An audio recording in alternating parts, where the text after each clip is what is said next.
네, 마침내 챔피언십 위켄드마저 끝이 났습니다. 슈퍼볼로 진출할 두 팀을 가렸던 챔피언십 경기들이 각각 끝이 났는데요. 올해도 역시나 슈퍼볼로 진출할 캔자스시티 칩스와 그리고 2년 만에 다시 슈퍼볼로 돌아온 필라델피아 이글스까지 두 팀의 슈퍼볼 리매치가 굉장히 기대가 되는데요. 그렇다면 이들은 어떻게 챔피언십 경기에서 승리를 하고 각각 AFC와 NFC 리그 우승을 확정지을 수 있었는지 살펴보겠습니다. 먼저 역대 최고의 루키 퍼포먼스를 선보인 제이든 다니엘스가 있는 워싱턴 커맨더스와 올 시즌 최고의 오펜스 플레이어인 이 세쿠안 바클리가 있는 필라델피아 이글스의 NFC 챔피언십 경기인데요. 두 팀 모두 최고의 오펜스 플레이어를 각각 가졌던 만큼 두 팀의 이 오펜스의 대결이 굉장히 기대를 모았었는데요.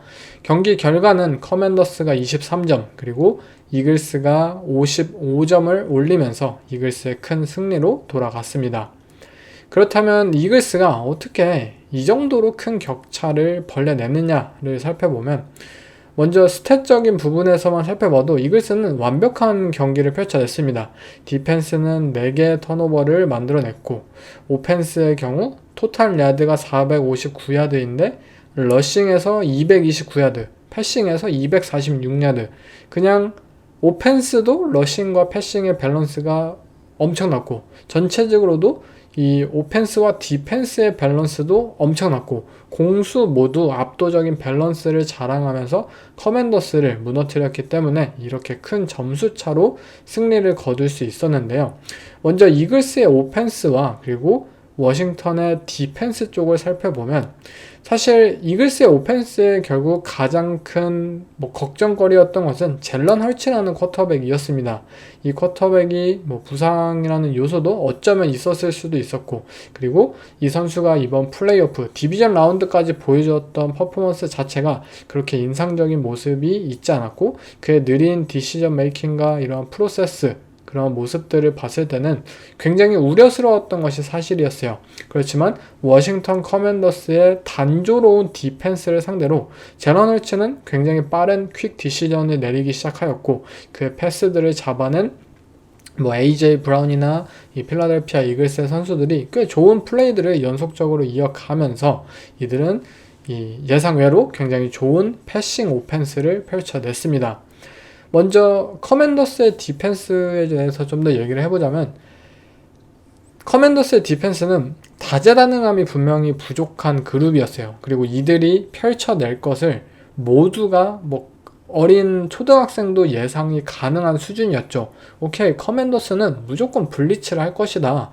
5명의 패스러셔를 매 스냅마다 보낼 것이고 이 블리츠를 어떻게 반응하고 이것에 대해 어떤 준비를 해오느냐가 필라델피아 이글스의 패싱 오펜스에서 가장 중요한 점이었어요. 그리고 필라델피아 이글스 이번 경기 워싱턴은 역시나 많은 블리츠를 실행하였고 이글스는 젤런 헐츠가 색을 당하는 장면도 있었고 여러 번 패스가 인컴플릿 되는 상황도 연출이 되었어요.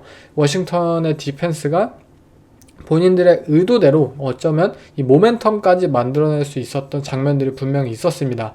그렇지만 이글스의 오펜스를 상대로 어느 정도의 성공을 거두는 것처럼 보였지만 워싱턴은 또 한번 본인들의 그러한 다재다능함이 부족한 이유 그리고 본인들이 블리츠를 사용한 만큼 리스크를 노출하는 그런 부분들이 이 치명적으로 작용을 했었죠.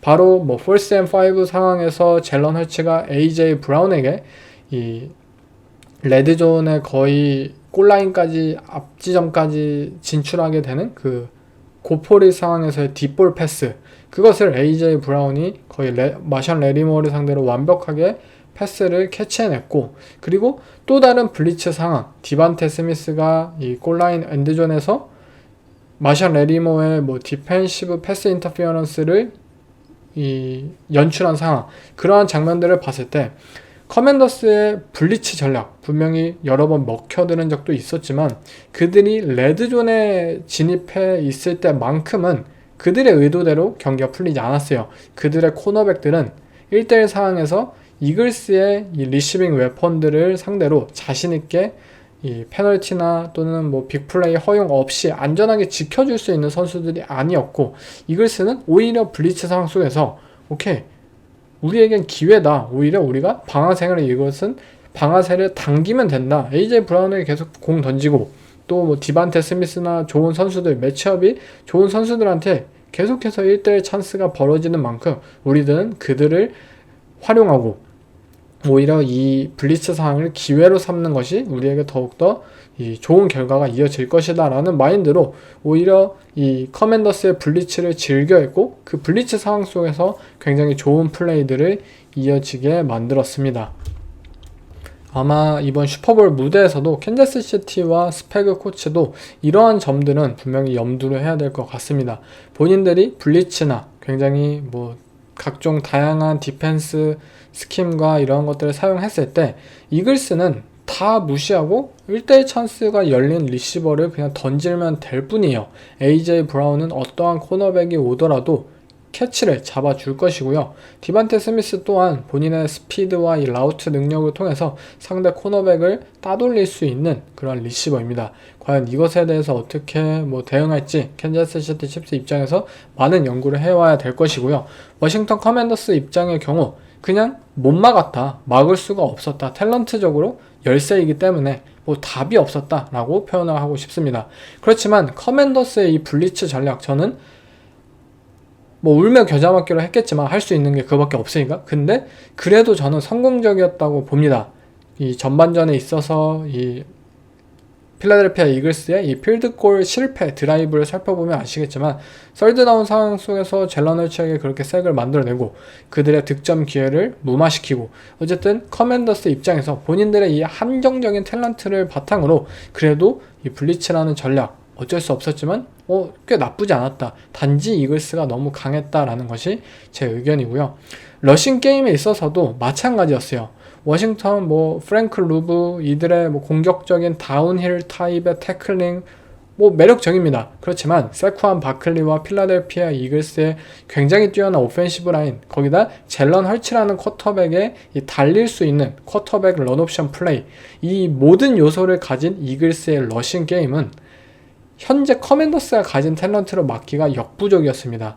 첫 번째, 세쿠안 바클리의 60야드짜리 오프닝 드라이브 터치다운을 보신 분들은 아시겠지만, 커맨더스의 이날 라인베커즈는 거의 완패를 당했습니다. 특히 런 디펜스라는 이 장면에서 말이죠.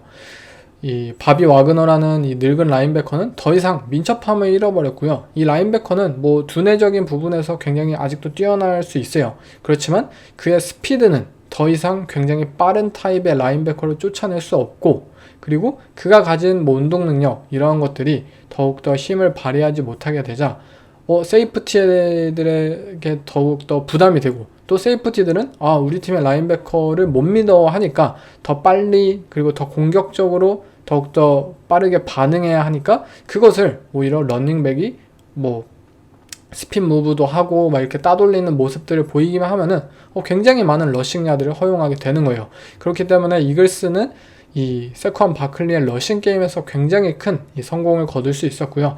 대부분의 이 러싱 스킴을 살펴보면 이 카운터 러싱 스킴이 굉장히 많았고, 거기다 이 젠 모션을 활용한 플레이들, 토스 플레이에서 이 첫 번째 터치다운을 만들어낸 것처럼, 이 필라델피아 이글스라는 팀은 이 바비 와그너라는 선수가 가진 단점을 극명하게 깨달았고, 결국 카운터 러싱 스킴처럼 풀링한 가드를 이용해서 바비 와그너의 그러한 수동적인 느린 움직임을 가볍게 세컨 블락할 수 있다는 것을 깨달았고, 오케이, 블락하면은 너네 세이프티 한 명밖에 안 남잖아. 근데 그 세이프티 우리 팀의 세쿠안 바클리가 1대1 상황에서 충분히 따돌릴 수 있는 수준이다 라고 생각을 하고 카운터 플레이도 굉장히 많이 사용을 했고요.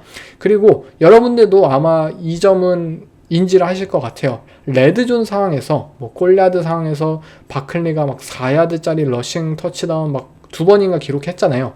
그 상황에서도 보시면 아시겠지만 바클리는 예전 피츠버그 스틸러스의 러닝백인 레비안 벨처럼 바로 파운딩하는 이 러싱을 선보이기보다, 다운힐 타입의 러싱을 선보이기보다는 오케이, 이렇게 딱 3스텝, 5스텝 딱 공을 밟고 무언가 헤지테이션을 발휘하고 라인베커를 안쪽으로 다운힐 무브를 이끌어낸 채 아웃사이드로 그냥 바운스 해가지고 터치다운을 2번 연속 만들어냈어요.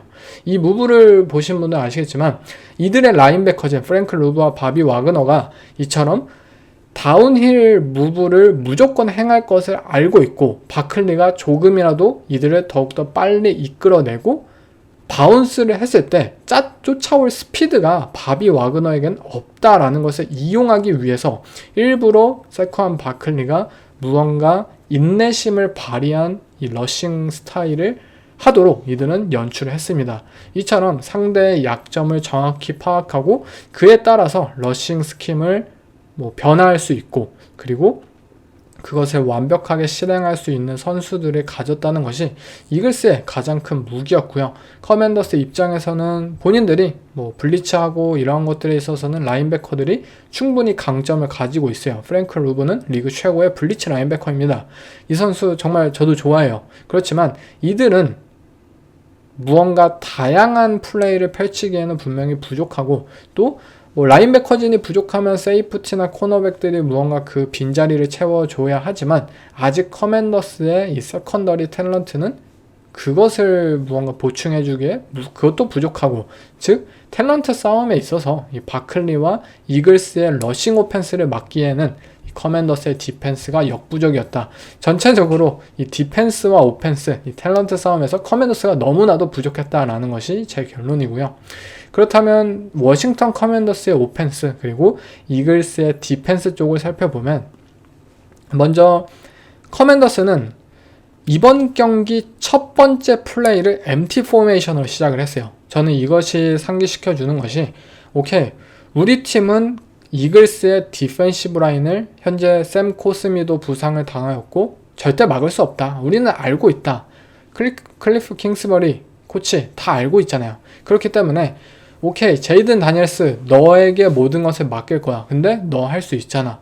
어차피 MT 포메이션 펼쳐가지고 3스텝 드랍백 펼쳐가지고 퀵 패싱 게임 펼쳐 상대 디펜시브 라인이 너에게 터치할 기회를 주지 않고 단순히 우리는 빠른 디시전 메이킹을 내려가지고 5명의 리시버 어쨌든 던질 선수 한두 명쯤은 있겠지 라는 식으로 이들은 경기 첫 번째 플레이를 MT 포메이션을 시작하고 두 번째 플레이도 MT 포메이션을 시작을 했어요. 첫 번째 드라이브에서 4번의 MT 포메이션이 시작을 했는데 문제는 그것이 그렇게까지 큰 성공을 거두지는 못했다는 점이에요. 왜냐? 이글스는 굉장히 뛰어난 태클링 이 머신들을 가지고 있고 잭 버니나 또 첸시 가드너 존슨이나 블랭큰쉽이나 이들의 코너백 퀴넌 미첼까지 굉장히 좋은 태클링을 가진 선수들을 보유하고 있기 때문에 퀵 패싱 게임을 통해서 상대 디펜스의 미스 태클을 유발하고 그 상황 속에서 조금이라도 더 많은 야드 전진을 하는 약 플레이를 어느 정도 리시버들에게 기대했을 워싱턴 커맨더스였겠지만 이글스의 디펜스 너무나도 태클링이 완벽해요. 우리 팀이 3야드, 4야드 패스를 받아요. 그것까지는 좋아요. 근데 거기서 끝인 거예요. 그 3야드, 4야드가 6야드, 7야드로 조금씩 더 플러스가 돼가지고 전진을 했던 것이 지난 디비전 라운드까지의 워싱턴 커맨더스였는데 이글스의 디펜스로는 그게 통하지 않는 거예요. 단 한 번의 제이든 다니엘스의 패스가 인컴플릿이 되기라도 한다면 커맨더스는 펀트를 차야 하는 상황이었던 것이에요. 잭 얼츠에게 경기 초반에 인컴플릿 된 상황을 보시는 분들은 아시겠지만 그 상황 이후로 갑자기 드라이브가 끊겼네? 왜냐? 이들은 계속해서 3야드, 4야드 전진을 할 수밖에 없었기 때문에 결국 커맨더스 입장에서는 본인들이 이 퀵 디시전 메이킹을 내리고 이 퀵 패싱 게임을 하는 것에 있어서만큼은 저는 좋은 전략이긴 했지만 그것이 좀 더 좋은 결과로 이어지기까지에는 무언가 한 방이 부족했고 그만큼 이글스의 디펜스가 너무나도 견고했고 단단했기 때문입니다. 또한 이글스는 제이든 다니엘스라는 쿼터백의 이 발을 활용한 스크램블을 막는데 굉장히 많은 신경을 썼다고 생각이 들어요. 특히 이 쿼터백 존 리드 플레이에 있어서 굉장히 눈여겨볼 점이 많았는데 보통 이 존 리드 플레이를 펼쳤을 때 쿼터백과 러닝백이 이 쿼터백이 상대 이 키 플레이어 이 백사이드 엣지 러셔의 움직임을 보고 공을 러닝백에게 주거나 공을 뭐 본인이 주지 않고 직접 뛰거나 이렇게 리드를 해가지고 플레이를 펼치는 상황에서 이글스는 무조건 엣지러셔를 제이든 다니엘스를 쫓도록 만들었어요. 왜냐?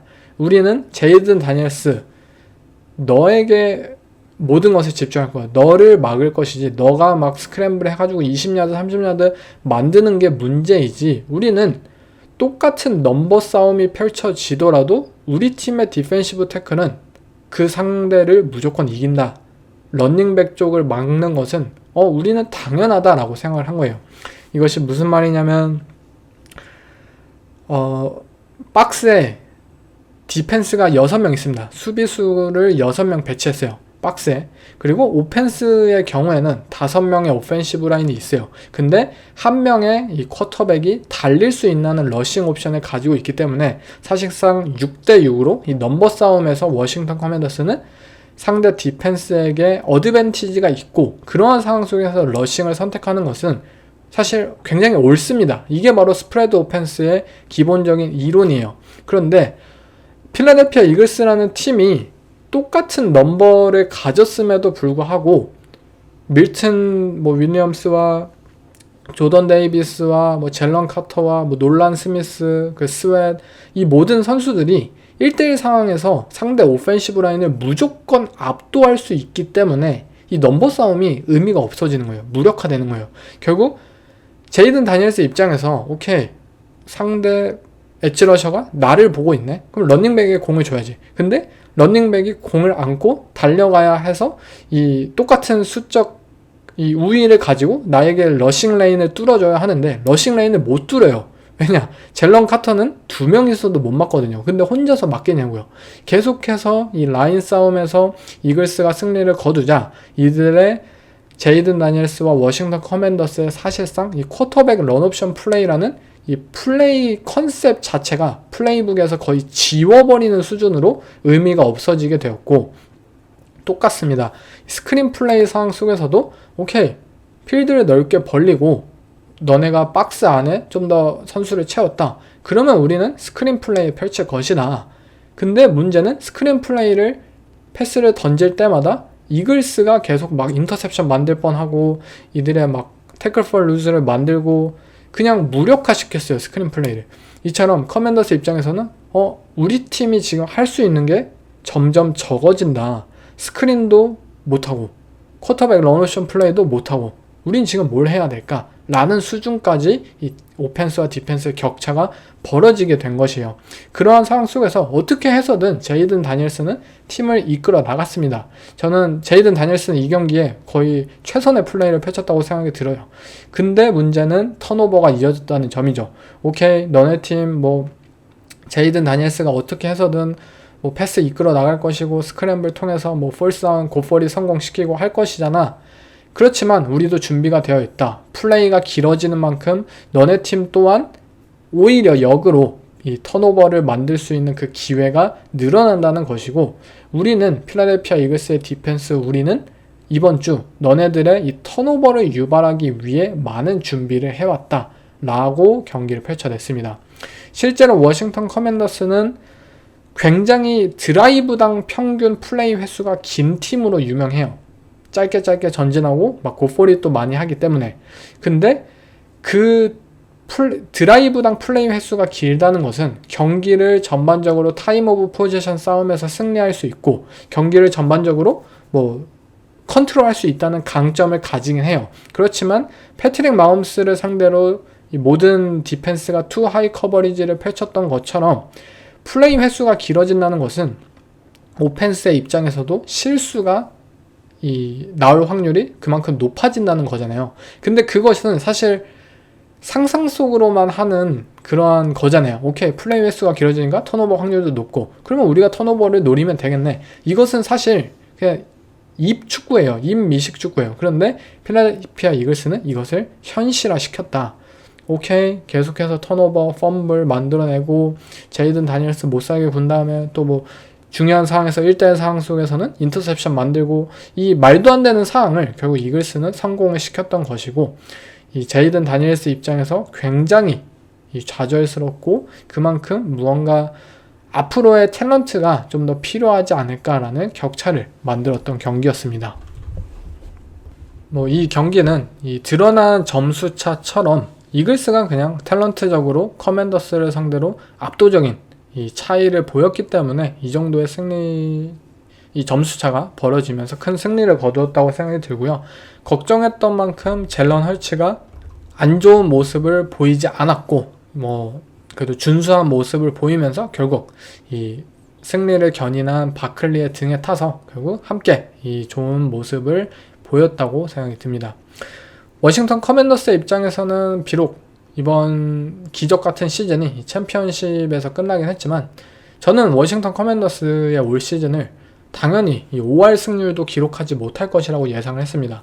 그만큼 이 팀은 지금까지의 이 플레이오프 런도 엄청난 기적이고 모두의 예상을 깬 정말 뛰어난 모습들을 보여준 만큼 이들의 미래는 제이든 다니엘스가 있는 한 저는 밝을 것이라고 생각이 듭니다. 이들의 리빌딩이 정말 길지 않을까라고 개인적으로 생각을 했었는데, 리빌딩이 벌써 끝이 났어요.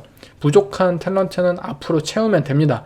필라델피아 이글스처럼 완벽한 이 탤런트를 채운다는 것은 어렵겠지만 제이든 다니엘스라는 쿼터백이 있기 때문에 좀만 더 좋은 탤런트를 만든다면 저는 충분히 이 팀이 매년 슈퍼볼을 노릴 수 있는 컨텐더로 군림할 수 있지 않을까라고 생각이 듭니다.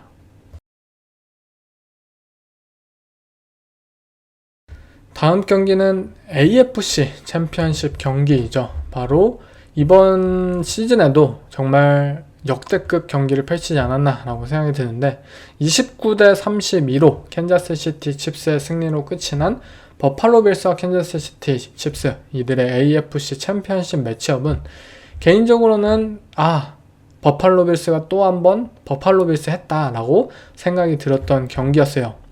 물론 빌스 입장에서도 충분히 이 승리를 거둘 수 있었던 경기였죠. 점수차도 단 3점 차이고, 칩스의 마지막 이 퍼스트다운 갱신을 막았더라면, 또는 버팔로 빌스의 킹케이드가 마지막 그 고퍼리 상에서 캐치를 잡았더라면 어쩌면 연장전으로 갔을 수도 있고, 정말 한 끗 차이의 승리라고 생각이 들었지만 그 한 끗 차이 이상의 저는 격차를 어느 정도 느낄 수 있지 않았나라고 생각이 듭니다. 먼저 칩스의 오펜스와 그리고 빌스의 디펜스에 대한 얘기를 해보자면, 저는 프리뷰에서도 언급을 드렸지만 버팔로 빌스의 디펜스는 예전과 다르게 더욱더 공격적인 모습을 보여야만 칩스를 잡을 수 있다고 말을 했습니다.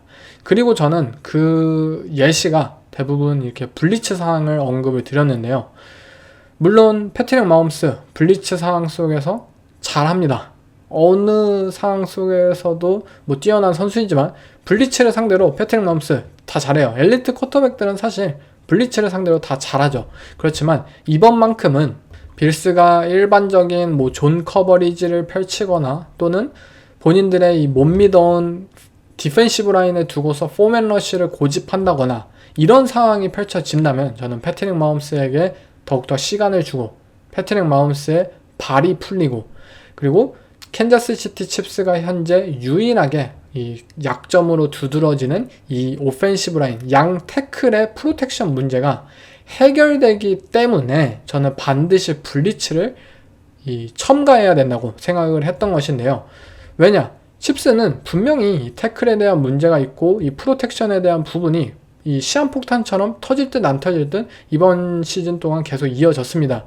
만약에 이 버팔로 빌스라는 팀이 정말 예전 템파베이 벅스의 슈퍼볼 팀처럼 정말 막강한 포맨 러쉬를 선보일 수 있고 한다면 오케이, 포맨 러쉬 해도 돼요. 근데 그것이 아니잖아요. 이들은 정말 노장인 본 밀러가 슈퍼 플레이 펼치기를 원하고 기대하고, 이러한 디펜시브 라인의 뎁스가 상당히 좋지는 않은 팀이에요. 물론 주전 선수들이 정말 준수하고 어느 정도의 플레이메이킹 능력을 가지긴 했지만 이들을 온전히 믿기는 어렵고, 그리고 이들이 포맨 러쉬로서 다가왔을 때 과연 칩스의 이 인테리어 오펜시브 라인맨들의 도움을 받은 칩스의 양 태클들이 뚫어줄 수 있을까라는 부분에 있어서만큼은 확신할 수 없었잖아요. 그렇기에 저는 추가적인 이 엑스트라 패스 러셔를 함께 해가지고 반드시 패트릭 마홈스를 흔들게 만들고, 패트릭 마홈스 또한 올 시즌 자주 흔들렸습니다. 그의 인터셉션은 올 시즌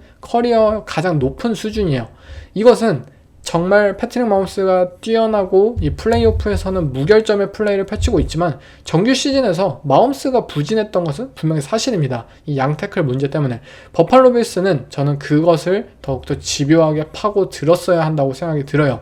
그렇지만 이들은 다시 한번 오케이, 마홈스네, 우리 투아이 커버리지 펼치자, 아니면 우리 그냥 뭐 포맨 러시 보이고 우리 뭐 알아서 잘 뚫어주겠지, 패트릭 마홈스 쿼터백 스파이 해서 그의 발만 막으면 되는 것이 아니냐라고 무언가 좀 너무 안일하게 생각을 했던 것 같아요. 그렇기에 칩스의 이날 오펜시브 라인은 굉장히 안정적으로 마홈스를 지켜주었고, 마홈스 또한 뭐 퀵 패싱 게임을 잘 소화를 하면서 안정적으로 경기를 운영할 수 있는 수준으로 편안한 환경에서 패싱 게임을 이끌어갈 수 있었습니다.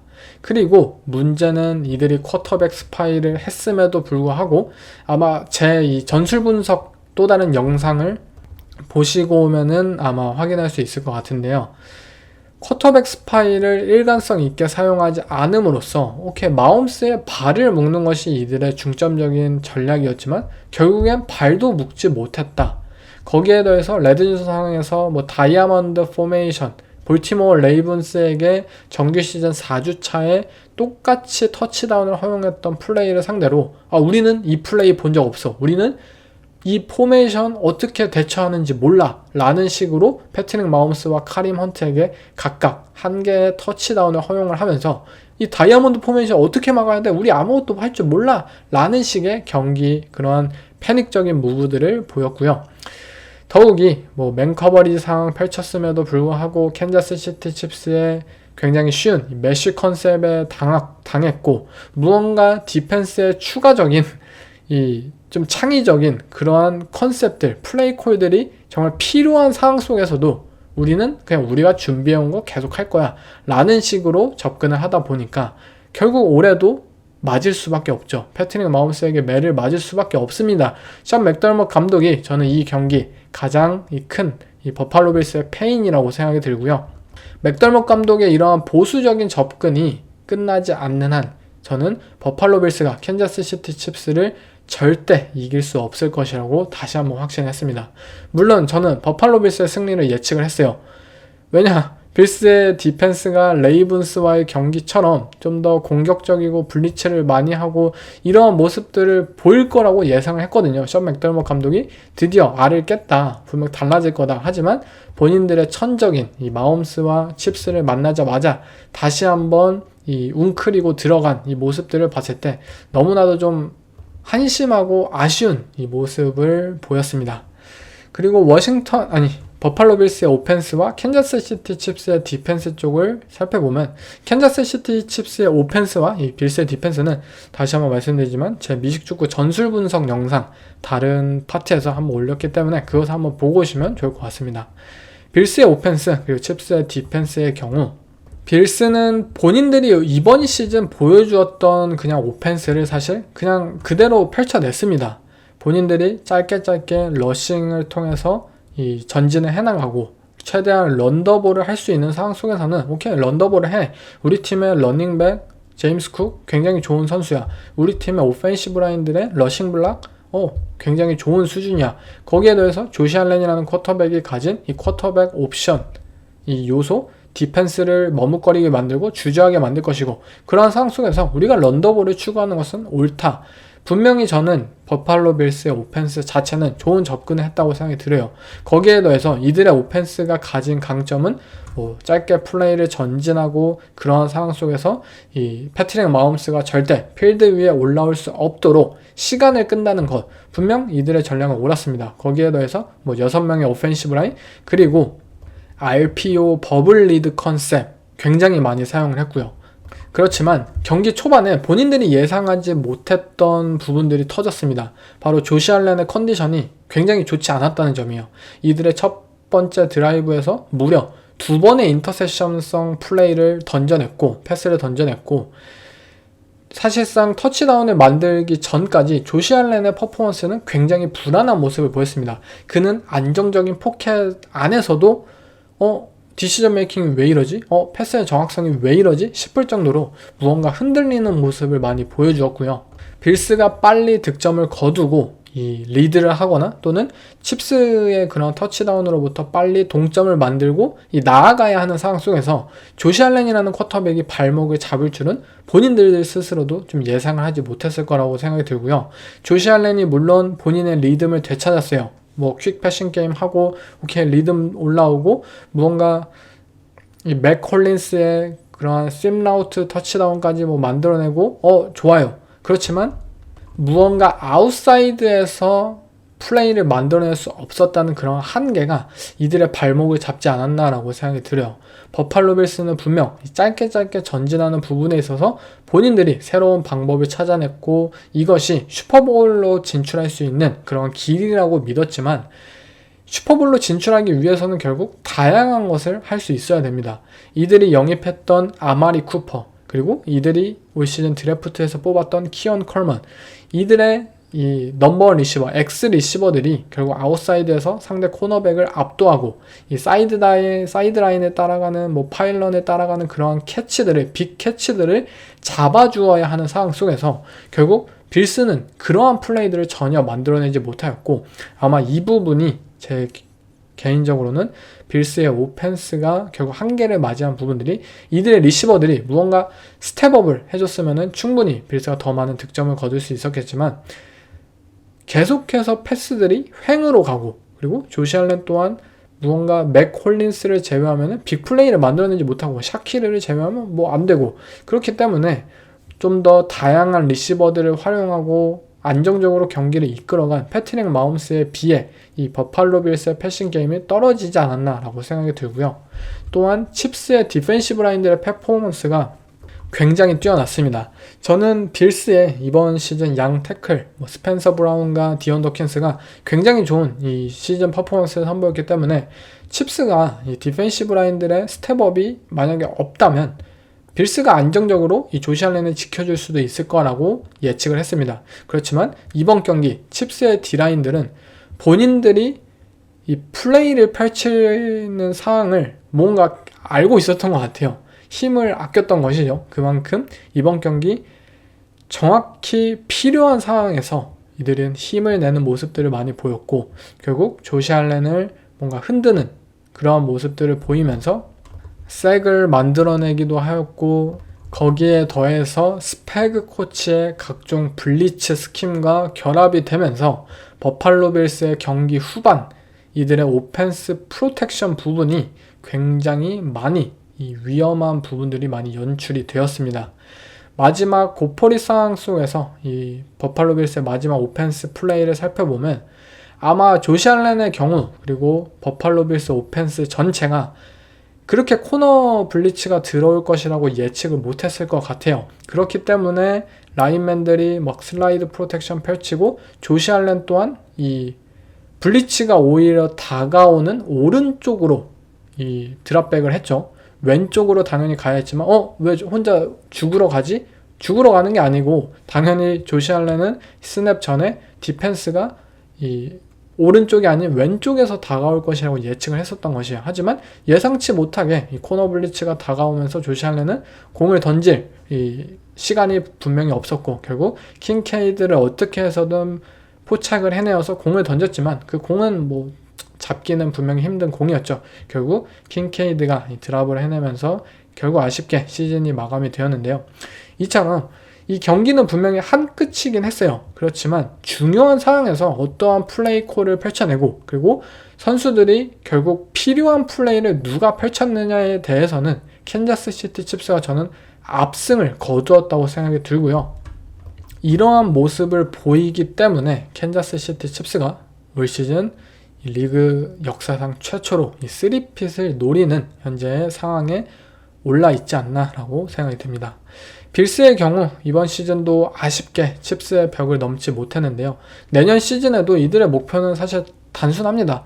캔자스 시티 칩스를 어떻게 꺾을 것인가 라는 부분에 있어서 내년에도 뭐 이번 오프 시즌에서도 많은 준비를 해와야 될 것 같은데요.